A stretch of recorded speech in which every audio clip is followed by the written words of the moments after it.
Hey guys, we've had a couple questions here on how to open up the seat on the Venom x22, the 125. It is also very similar on the 250cc x22R.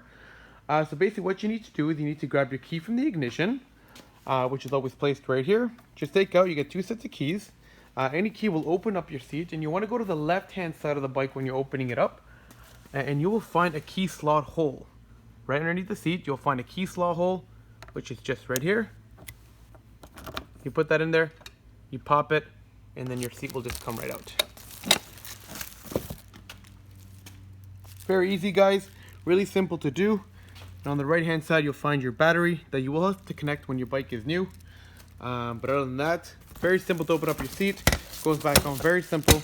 Pop it back in, key comes out, and you're ready to start your bike. The key will also open up your gas tank. Basically just put it inside, pop it, and there goes the gas tank. Really easy to do, guys.